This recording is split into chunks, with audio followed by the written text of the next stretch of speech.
नमस्कार, Bihar development dialogue में आपका स्वागत है। मैं ज्ञानेंद्र कुमार केसरी। आज हमारे साथ परिचर्चा के लिए जुड़े हैं डॉक्टर सुनील कुमार मिश्र। सुनील जी, आपका स्वागत है इस परिचर्चा में। अ, Sunil ji Vivekananda institute of professional studies में असिस्टेंट प्रोफेसर हैं और उन्होंने एक बहुत ही मार्मिक कविता लिखा है मजदूरों के समस्याओं को, प्रवासी मजदूरों की समस्याओं को उजागर करते हुए। प्रवासी मजदूर का भी जो स्थिति है एक्चुअली कोरोना और लॉकडाउन को लेकर के, कोरोना और लॉकडाउन ऐसा भी इस तरह से लग रहा है कि जैसे ये प्रवासी मजदूर, गरीब मजदूरों के द्वारा फैलाया जा रहा और उनके द्वारा लाया जा रहा बीमारी है। लेकिन सच्चाई कुछ और है। सच्चाई ये है कि अ, ये बीमारी विदेशों से आया, चीन से आया और इस ये आया उन लोगों के साथ जो विदेश से ट्रेवल करके आ रहे थे, वहां से आ रहे थे। लेकिन अब ऐसा लग रहा है कि जैसे ये सारे जो फैल रहे हैं वो प्रवासी मजदूरों के कारण फैल रहे हैं। आज काफी उनको तकलीफ का सामना करना पड़ रहा है। तो जो सुनील जी का कविता है, मजदूर ही तो हैं। सुनील जी, मैं चाहूंगा कि आप कविता के कुछ पंक्ति बताएं और उसकी प्रेरणा बिल्कुल। आपको कैसे आई, इस पे आप अपना ये दें। जी। अ, सबसे पहले तो धन्यवाद आपको, जो बहुत ही सामयिक विषय पे आप प्रोग्राम कर रहे हैं। बहुत-बहुत धन्यवाद आपको और आपकी टीम को। जी। जब भी हम लोग मज़दूरों की बात करते हैं और विशेष तौर पे प्रवासी मज़दूर की बात होती है, सबसे पहले तो मुझे आपत्ति है, ये जो प्रवासी मज़दूर जो टर्म यूज़ किया जाता है, हम अपने ही देश में जब हम लोग बात करते हैं, तो उनके साथ इस तरीके से सौतेला व्यवहार किया जाता है। विशेष तौर पे जो दिल्ली और मुंबई जैसे महानगर की तरफ जो भी मज़दूर भाई आते हैं, और पूरी की पूरी ज़िंदगी अपनी खपा देते हैं। लेकिन जब वो यहाँ से लौटते हैं, तो निश्चित तौर पे उन एक दर्द के साथ लौटते हैं। तो मुझे लगता है, और विशेष तौर पे इस परिस्थिति में जो महानगर के लोगों ने या फिर जो सरकारों ने जिस तरीके से उनके साथ भेदभाव का रवैया अपनाया है, तो निश्चित तौर पे मेरा मन उसको लेके व्यथित था। मैंने अपने आस-पास के जो मज़दूर भाई हैं, जब वो यूपी और बिहार जा रहे थे और जिस तरीके से कोई पैदल जा रहा है, कोई मीन्स जिस दर्द के साथ वो जा रहे थे, तो बिल्कुल ही मेरा मन व्यथित हुआ। और मैंने जो मैं कर सकता था, मैंने उसको काव्य रूप में लिखने का प्रयास किया। जो कविता है मेरी, वो उसका शीर्षक है मज़दूर ही तो हैं। जब भी हम लोग मज़दूरों की बात करते हैं, तो कहते हैं चलो ठीक है, इनकी क्या विशात है, इनकी क्या औकात है। वोटर के रूप में तो अगर दिल्ली की बात करें, तो फरवरी के महीने में या जनवरी के महीने में देश भर के जो बाहरी लोग थे उनको बुलाया गया, उनको बहुत इज़्ज़त दी गई। दिल्ली विधानसभा चुनाव में उनको बहुत अच्छे तरीके से ट्रीट किया गया। लेकिन जब उनको सबसे ज़्यादा ज़रूरत थी इस दिल्ली के राजनीतिक पार्टियों की, स्पेशली जो पूर्वांचल के जो नेता हैं, जो दिल्ली में आके बहुत बड़े ओहदे पे हैं, उनको ध्यान देने की ज़रूरत थी। तो मेरी जो कविता की पंक्ति है, मज़दूर ही तो हैं। कहते हैं, मरते हैं तो मरने दो, मरते हैं तो मरने दो, मज़दूर ही तो हैं। मरते हैं तो मरने दो, मज़दूर ही तो हैं।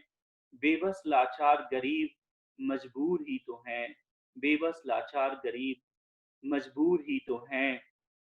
चले जाते हैं ये ताउम्र ज़िंदगी में, चले जाते हैं ये ताउम्र ज़िंदगी में, वक़्त के मारे मिट्टी के कोहिनूर ही तो हैं। जब अगर हम लोग देखें मज़दूरों की स्थिति, वो पलायन क्यों करते हैं? वो क्यों आते हैं दिल्ली या मुंबई जैसे महानगरों में? उनका यहाँ पे क्या योगदान है? अगर हम देखें महानगरों के कंस्ट्रक्शन वर्क में, तो सबसे ज़्यादा उन मजदूरों का योगदान होता है, या यूं कह लें कि इनको, इन महानगरों को सजाने और संवारने का जो काम है वो मजदूर करते हैं।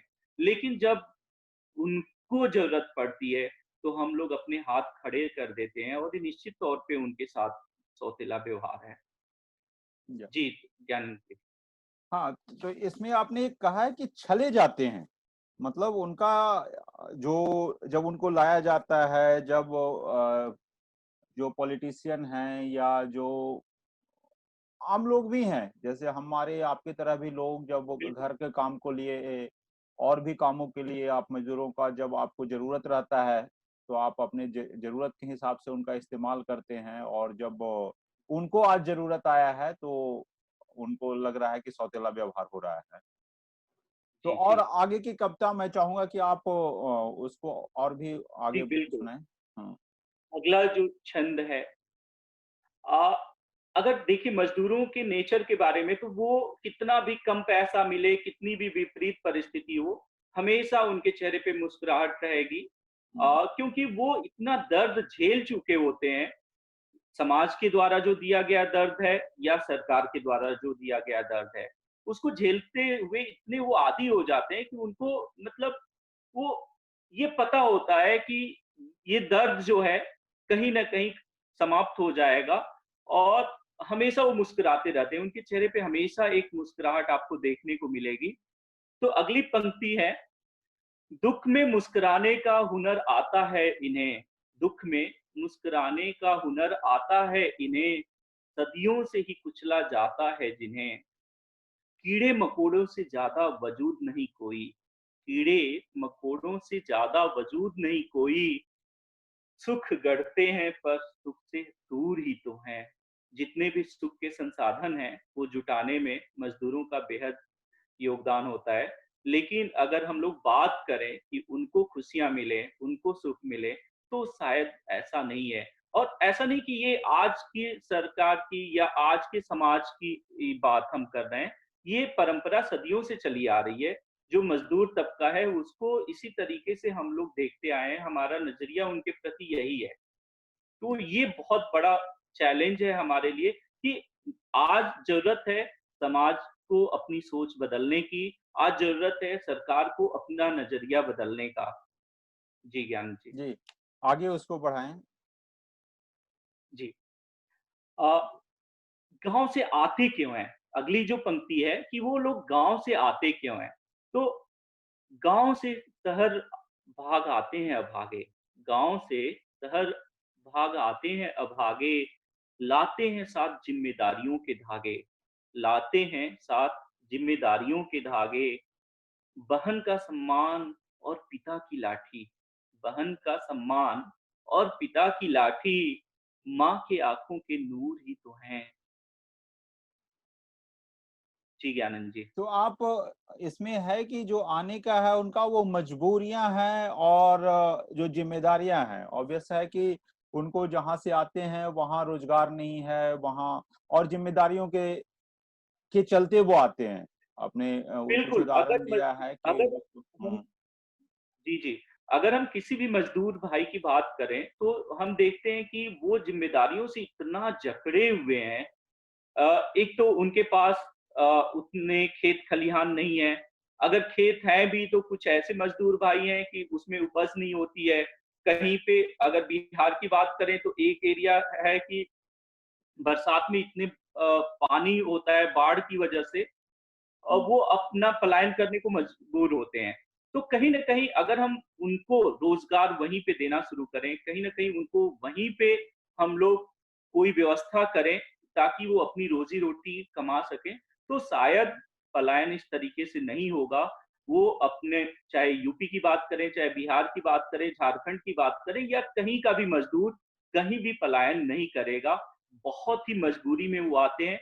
अगर देखा जाए तो अगर कि बहन की शादी करनी है और पैसे की ज़रूरत है। पिता बीमार है, उनको पैसे की ज़रूरत है। तो कहीं न कहीं वो जो मज़दूर आदमी है, वो क्या करेगा? तो उसके पास आखिरी विकल्प होता है कि चलो शहर में किसी भी तरीके से गुज़ारा करेंगे, किसी भी तरीके से काम करेंगे और 2 पैसा बचा के बहन की शादी के लिए जुटा लेंगे। या पिता के इलाज के लिए जुटा लेंगे या घर की और जिम्मेदारियों को हम पूरा कर पाएंगे। जी ज्ञानंद जी। तो आप जो इसमें देखते हैं कुछ मतलब जो जिम्मेदारियां हैं और जो समस्याएं हैं उसमें कुछ मतलब चेंज आते हुए, मतलब ये इसमें आपने और भी करा है कि पॉलिटिशियंस का क्या है, तो वो वाला छंद मैं चाहूंगा कि उसको भी आप वो करें। जी बिल्कुल। हम्म। बात करते हैं कि गर्मी जाड़ा, गर्मी जाड़ा हो या भयंकर बरसात, गर्मी जाड़ा हो या भयंकर बरसात, सुहानी सुबह हो या फिर काली रात, सुहानी सुबह हो या फिर काली रात, हर रोज ही अपनी हड्डियों को गलाते, हर रोज अपनी हड्डियों को गलाते, खुद के अरमान जलाते, तंदूर ही तो हैं, खुद के अरमान जलाते, तंदूर ही तो हैं। सबसे जो महत्वपूर्ण विषय है कि उनके लिए कोई मौसम, जैसे हम लोगों के लिए छुट्टियाँ हैं, अगर हम लोग बात करें, समाज का एक तबका है जो अगर संडे की छुट्टी नहीं मिले, तो उसको लगता है नहीं विद्रोह कर देगा, या उसको मौसम आज खराब है, आज हमें काम नहीं करना है। लेकिन उनके लिए ऐसा कुछ भी नहीं है। वो चाहे कितनी भी विपरीत परिस्थिति हो, कितना भी खराब मौसम हो, चाहे वो जाड़ा हो, गर्मी हो, बरसात हो, वो काम करने के लिए मजबूर है। उसके लिए 365 दिन जो है, वो काम करने का दिन है। उसके लिए 365 दिन में से एक भी दिन आराम करने का दिन नहीं होता है, और शायद कोई भी मजदूर नहीं चाहता कि वो आराम करे। क्योंकि उसको पता है कि अगर एक दिन वो आराम करेगा, तो हो सकता है कि उसके घर में चूल्हा न जल पाए। तो ये बहुत बड़ी चुनौती है हमारे लिए। जी, ज्ञानंद जी। जी। अगर और अगर आपका आदेश हो तो अगली पंक्ति हम अगली पंक्ति भी थोड़ा-सा कर लें, आपको हाँ उसको कंप्लीट कर लें।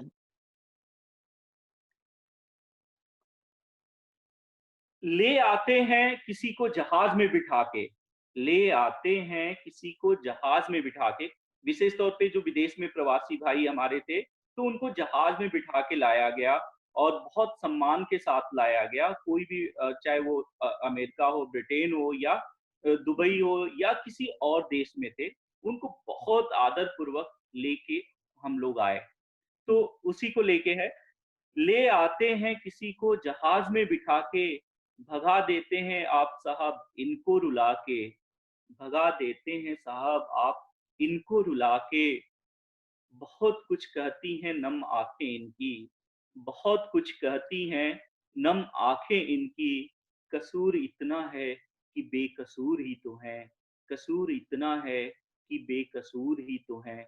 एक ही जगह पे दो तरीके का मानदंड रखा गया है कि अगर देश के बाहर है, मीन्स उनके पास पैसा है, तो उनको हम लोग जहाज में बिठा के, पनडुब्बी में बिठा के आराम से हम लोग लेके आए। लेकिन यहाँ की जो परिस्थिति है, जो हमारे राज्य अलग-अलग राज्यों में फँसे हुए मज़दूर भाई थे, तो उनको उनके घर तक पहुँचाने में कोई भी शायद, ठीक है, सरकार ने बाद में कुछ प्रयास किए, मैं ये नहीं कहता कि प्रयास नहीं किए, लेकिन निश्चित तौर पे जिस तरीके का उनको जिस तरीके की सुविधा मिलनी चाहिए थी, वो नहीं मिल पाई, और इसी वजह से वो बेचारे घर को पैदल ही निकल गए। जी।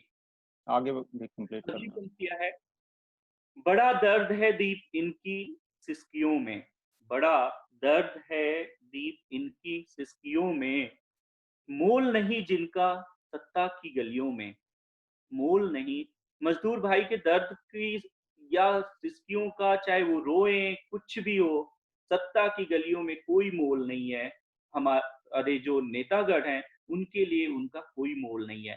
तो उसी को लेके है अगली पंक्ति, बड़ा दर्द है दीप इनकी सिसकियों में, मोल नहीं जिनका सत्ता की गलियों में, मौत पर बहा देते हैं कुछ घड़ियाली आंसू, मौत पर बहा देते हैं कुछ घड़ियाली आंसू, नेताओं के लिए ये गैर जरूर ही तो हैं, नेताओं के लिए ये गैर जरूर ही तो हैं। आपने देखा होगा कि जो भी मजदूर भाई घर पहुंच रहे हैं या और किसी वजह से उनकी मृत्यु हो जा रही है, अभी हाल में कई सारे मजदूर जो एक्सीडेंट में मारे गए, चाहे वो ट्रेन दुर्घटना की वजह से या जो ट्रक की एक्सीडेंट हुआ था उसकी वजह से।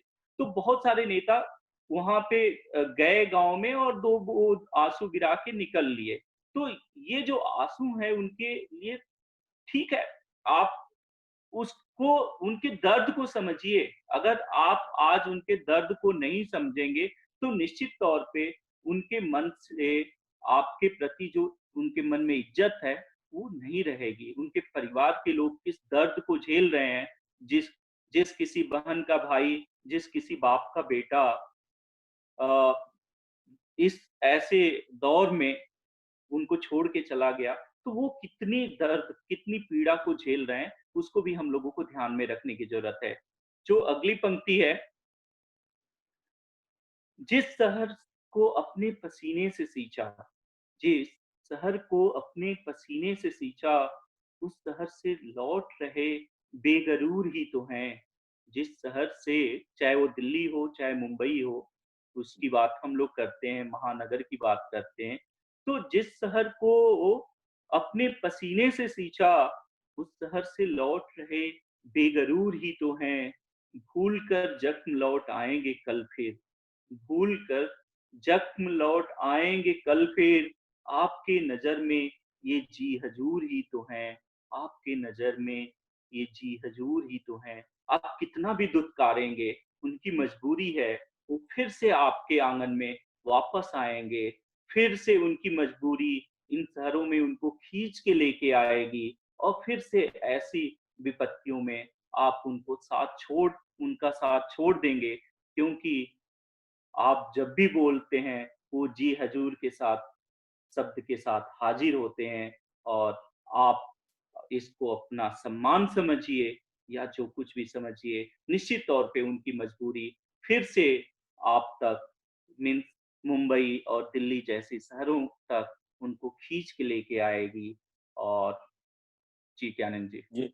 तो इसमें एक चीज जो आप राजनीतिक जो उनका आपने बताया कि पॉलिटिशियन के लिए उनका इम्पोर्टेंस, उसका एक वजह ये भी लगता है कि मजदूर एज सच कोई वोट बैंक नहीं है।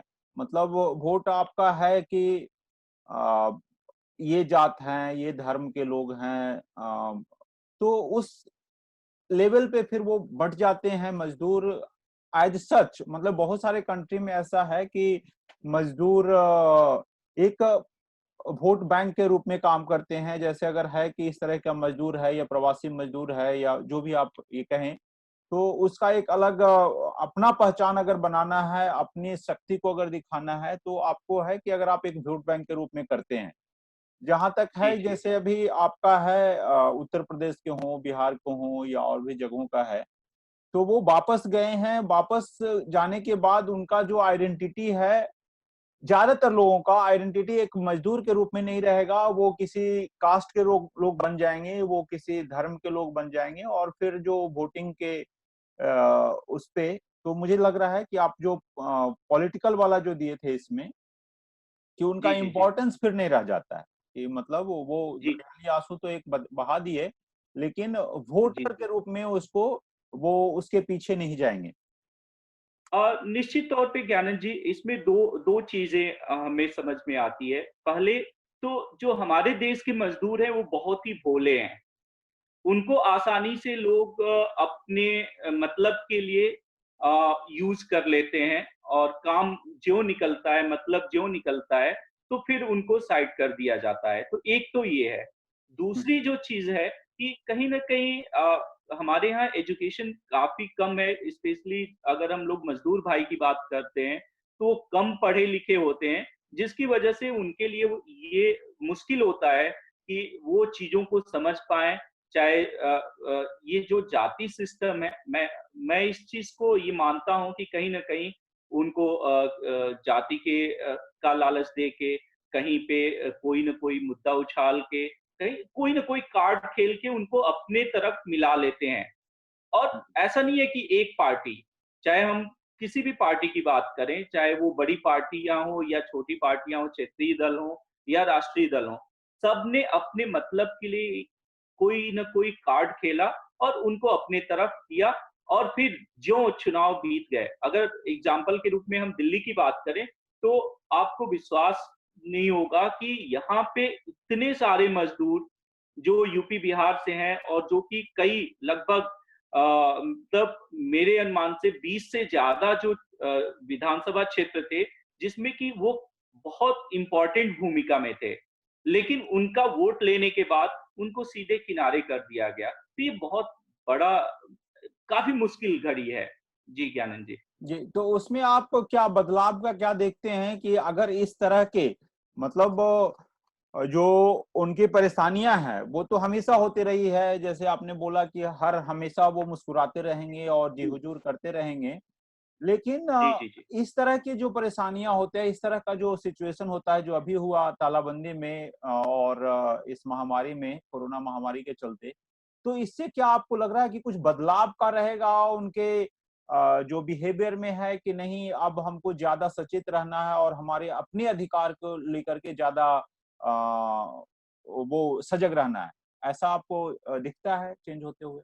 ज्ञानंद जी, ये जो दर्द है वो मुझे लगता है कि बहुत जल्द जो मज़दूर भाई हैं वो भुला देंगे। क्योंकि वो जब वापस जा रहे हैं यूपी, बिहार, झारखंड जहाँ भी जा रहे हैं अपने अपने घरों को जा रहे हैं, तो वहाँ पे उनके पास संसाधन नहीं है। कहते हैं कि अगर भूख लगती है, भूख अगर पेट की जो भूख है वो उनको फिर वापस लेके आती है महानगरों की तरफ। तो ये ज़रूरी है कि हम उनको वहीं पे रोज़गार मुहैया कराएँ, तो शायद परिस्थितियाँ बदलेंगी। कहते हैं एक मैं आपको 2 लाइनें सुनाऊँगा इस पे। हम्म।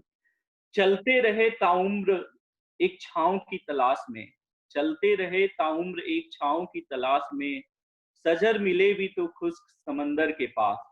जो हाँ। जिस छाँव की तलाश में वो जा रहे हैं, तो उनको जो पेड़ दिखते भी हैं, तो वो सूखे हुए समुंदर के पास, सूखे हुए वाटर सोर्स के पास हैं, जो कि छाँव नहीं दे सकते। तो वो वापस अपने घरों को जाएँगे और वहाँ पे उनको सूखे हुए पेड़ मिलेंगे, जो कि छाँव नहीं दे सकते, तो वो वापस किसी हरे पेड़ की तरफ, वो चाहे भले ही मरीचिका हो, उसके तरफ वो वापस आएँगे। तो जी, आपका है कि वो उनकी मजबूरी होगी आना।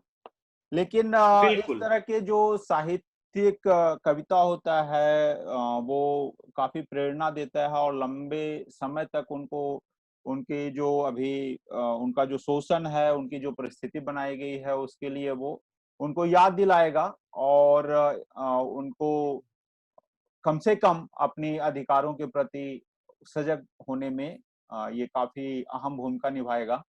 इसके साथ मैं इस बातचीत को यहीं पे विराम दूँगा और सुनील जी आपको बहुत-बहुत बहुत-बहुत धन्यवाद। शुभकामना। आपने जो और धन्यवाद हम ज्ञानंद आशा जी। करते हैं कि आगे भी आप मज़दूर भाइयों के समस्याओं को लेकर के आप कुछ और इस तरह के करें, प्रेरणादायक कविता की, साहित्य की संरचना जी, जिससे कि बिल्कुल। उनको प्रेरणा मिलते रहे। धन्यवाद आपको। बिल्कुल। जी, जी।